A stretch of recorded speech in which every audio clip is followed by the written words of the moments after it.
Mahigit 20 taon nang napakikinabangan ng mamamayan ng Barangay Manaknak, Palayan City ang multipurpose facility na ipinagkaloob ng pamahalaang panlalawigan ng Nueva Ecija at sa katagalan ng panahon ay nagkaroon na rin ito ng mga sira.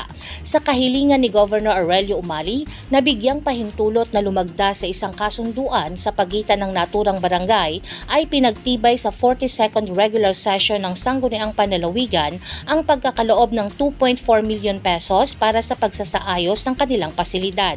Ayon kay Kapitan Lawrence Mark Ruzo, isa sa pinakanagagamit at kapaki-pakinabang na proyektong naihandog sa kanilang barangay ang gym na pinagdarausan ng iba't ibang programa at aktibidad sa kanilang lugar.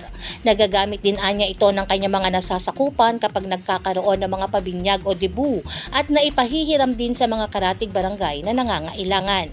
Anya nagkaroon na ng mga butas ang kanilang gym at mga sira dulot ng mga nagdaang bagyo, kaya hirap na silang magamit ito tuwing tag-ulan dahil nagkakaroon na ng tubig ang sahig nito. Need na po siyang i-rehabilitate kasi hindi na po siya mapakinabangan na maayos kapag konting ulan lang, ano na talaga siya, puro tubig na. Ang gym pa naman yung pinakamaraming gamit, lalo na pag may pa-event o pag may pa-event yung barangay, talaga namang ang gamit na gamit palagi yung gym. Oo, nagagamit pa din naman. Pero kapag hindi umuulan, nagagamit siya. Pero kapag umulan talaga, halos lahat yung buong flooring ng gym, talagang puro tubig na siya.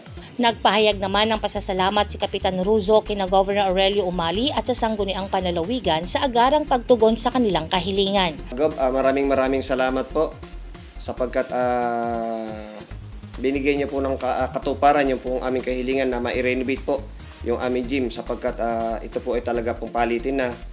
Kaya lubos po ako nagpapasalamat, kasama ko po ang sanggunian. Sila po talaga yung may tunay na malasakit po sa kapwa. Sila po yung mapagmahal, maasahan at may respeto po.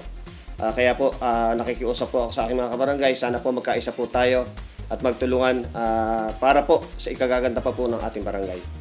Kasama din niyang ipinagpasalamat ang dati ng tulong na naipagkaloob sa kanilang lugar, kabilang ang solar street lights na nailagay sa bawat purok ng barangay, pagpapasemento ng mga eskinita at iba pa. Inaasahang aabuti ng isang buwan ng pagsasaayos ng kanilang gym at muli na nila itong magagamit ng walang pangamba, umulan man o umaraw. Jovelyn Astrero para sa Balitang Unang Sigaw.